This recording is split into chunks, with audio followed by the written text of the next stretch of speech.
Hey, what's going on, guys? Gumby here. Today I'm bringing you another video, and the topic is Fallout 4.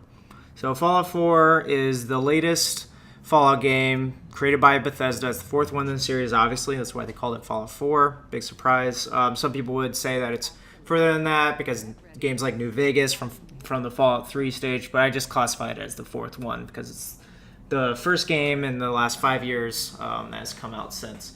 So anyway, I don't have a ton of time. Game just came out yesterday, but I wanted to share some general thoughts that I had about Fallout 4 for people that are on the fence about buying it or wanted to know review about some of the things like graphics, controls, how I felt about or feel about the movement of the game, some of the upgrade systems that they have added inside of the game now, combat, and then just my general thoughts. I'm not going to be talking about the story. I haven't progressed that much. I'm only an hour or two in based on the time that I was able to play yesterday. So I think in terms of reviews, Fallout is one of those games that you need to invest a lot of time into in order to really tell somebody what you think about whether or not it's a good game or not. It's something like Skyrim, right? It's the same company where this is a game that you can play for hundreds of hours and still get new experiences from. So I don't think you can play for a weekend or a day and really tell someone, oh, that's a 9 out of 10 game. That's just my personal opinion. So I'm just going to share my thoughts about some of the broader topics that I think are a part of this game, and if that persuades your opinion on whether you want to purchase it or not, I hope that I can help in that matter. So anyway, moving on. Like I said, the first thing I'm going to talk about is graphics. So I'm playing the game on PC. I didn't buy it from Xbox One because it's going to be a gorgeous. I know it's going to be just much more better graphically on the PC than any console, and that's me being a little bit of PC master race, but that's what it is. It's a fact. My PC is decent. I think it's pretty good. It's not I don't have a Titan or anything like that, but I have an NVIDIA 780 GPU. I have 16 gigs of RAM. And so the recommended settings, I think, were high when I started the game. So I just kept them at the high settings.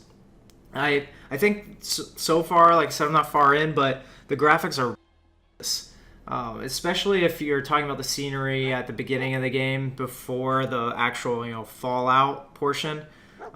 It's really breathtaking. It's beautiful. I didn't experience a lot of frame rate skips or frame rate issues. I had a little bit when I was going in third person running through woods, but that's probably just it's a brand new driver for the games. And then I had some people that didn't have that issue as well that I was talking to. So it might just be me.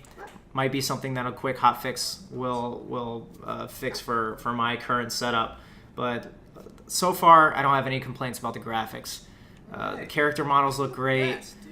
Your robot butler looks awesome. Your baby looks weird, but I mean, it's not that surprising. Making babies in video games are always look kind of alien, and the scenery, the sky, the blur that is put onto while you're moving through houses and the environment. The dog looks great. When you're coming around and you meet the dog at the beginning of the game, and you have the gas station there. It looks run down. It looks like something that's gone through a post-apocalypse Fallout.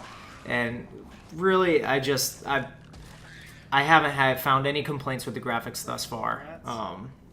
Controls.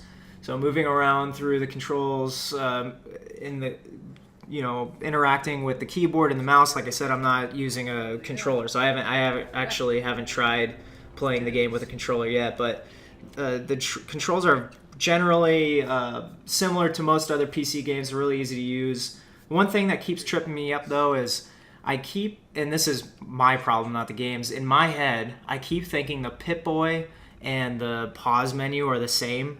So I keep hitting escape to go to the Pip-Boy rather than tab. So you'll see throughout gameplays in the future that if I ever hit tab and go to the main menu and then immediately go to the Pip-Boy, that's because I meant to go to the Pip-Boy in the first place.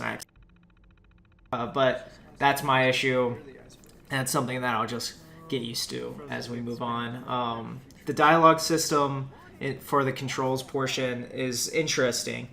So they use the arrow keys when you're choosing how you want to move the conversation along when you're talking to an NPC. I would rather use something like a mouse wheel or WASD or something of that matter, so that you don't have to move either hand to actually move the conversation along. For now, you have to take your hand off and use the arrow keys, which is fine.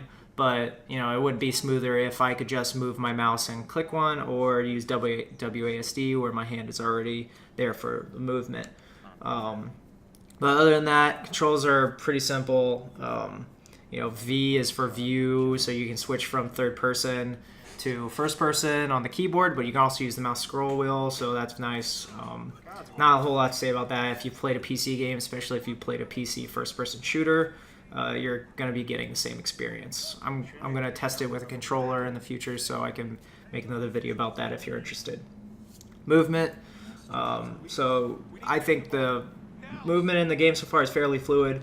I haven't had any instances where, like, when I'm playing Destiny, for instance, I complain about this all the time, is I feel like I get clipped to geometry if I'm too close to it, or if, like, I'm by a staircase and I'm running past it. I feel like there's a moment in time where the game's not sure the difference between the geometry of my character and the geometry of the object. And I call it clipping, is I feel like I get paused there, stuck there for a second.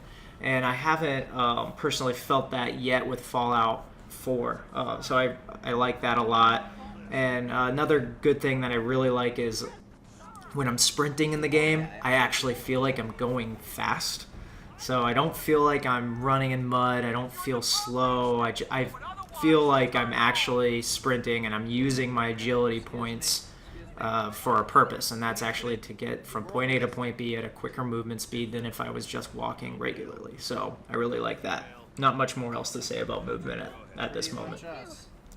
Moving on to upgrade systems. So I'm only really going to talk about upgrading your character at the moment.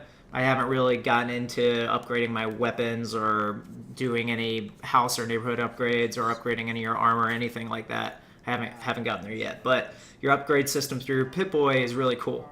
They've always had it in Fallout games, but they have this new thing to me that it's like tiered upgrades. So I'll go through each individual statistic first, and then I'll talk about the tiered upgrade system. So you have strength, perception, endurance, charisma, intelligence, agility, and luck. And basically, strength is how much you can carry and the amount of melee damage that you can do. Perception is environmental weapon accuracy and VATS. Endurance is your total health and action point drain from sprinting. Charisma is the success to persuade in dialogue and barter prices when you're purchasing items.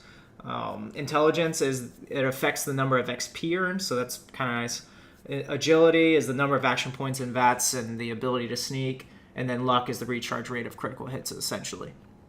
So what I meant by the tiered upgrade system is I haven't leveled one up completely yet, but if you go into your Pip-Boy and you go to your stats, you can see all 7 different stats in a row, and then there's like 3 or 4 rows. And straight down each stat, there's another perk that you get per row. So there's 7 columns essentially, and as you go deeper into further down the rows, you're going to get more and more perks from each statistic. And it looks like based on the amount of points that you put into the statistic, you unlock further rows. So I have all the first row unlocked because that's what you start with. And then if I go put points into perception, more stars inside of perception gets filled up. And then I think when you fill out all those stars on the first row per stat, the next row will open up for that stat. So I haven't gotten to that point yet, but like I said, I'll update as I play further. And then the next thing I want to talk about is the combat. So by combat, I mean it's a first-person shooter, so guns and melee objects. Combat is good and it's smooth. It feels like an FPS and it feels like a Fallout game. So it doesn't feel like you're playing Destiny. It doesn't feel like you're playing Halo. It doesn't, feel like you're playing Call of Duty. It still really feels like a Fallout game. And I guess what I mean by that, if you've never played a Fallout game before, is it's not twitchy, but it's not slow. It's hard to explain, but it feels like a Fallout game. It feels like a first-person shooter, and then same effect when you're in third person as well. It's just very smooth. I haven't really messed with VATS yet, so I'll update. I'll probably make a whole video just about different awesome VAT kills that I get, or blow off somebody's leg or arm with a nice critical hit, but that'll be in the future.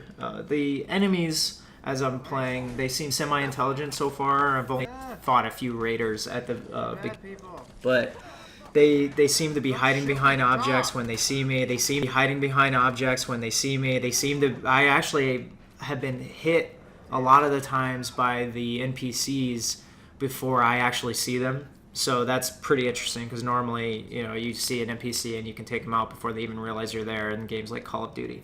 And then when the mass number of enemies come, that's when you start actually getting hit. So it's pretty cool to see that they're actually aware of their surroundings and attacking me sometimes before I even see them. And they also seem to be moving positions to try to trick me up, which is really nice. And so I haven't played on console yet, but some people on the internet seem to be complaining that that console versus PC, or I guess you could say a controller versus keyboard and mouse, seems to be slower, a little more sluggish, harder to use. But I suspect if you own it on PS4 or Xbox One and you've never really gotten into PC gaming, I would suspect that you won't really notice any issues. I can't speak for certain, but that would be my suspicion. I think the people that are complaining about it are also PC gamers that are used to having that 1-to-1 ratio with their mouse. So let me know if you're playing on console, what you think of the controls and the movement of the combat. Do you feel like they're slow? Have you adjusted your sensitivity? Those are the questions that I would like answered, since I don't have it on console personally. But I mean, that's pretty much the different pieces that I wanted to break down when talking about the game. My general thought so far is I'm enjoying it. Like I said, I'm only an hour or two in. That's nothing for a Fallout game, so that's why I don't want to put a rating on this. I just want to say overall I'm having fun. I'm looking forward to playing again. I can't wait to play tonight. So I'm going to wrap up this general overview of my thoughts of Fallout. I hope it helped. Do you have the game? Do you enjoy it? Are you having fun? Have you not bought the game yet? Are you looking at purchasing it? What's holding you back? These are all the questions that I really want to know. Maybe I can help. So please put them in the comments. Write me on Twitter. Write me on Instagram. Whatever have you. I'm +1nerd at everything. So I hope this video helped otherwise. And I hope your day is beer and Skittles. Thanks for tuning in.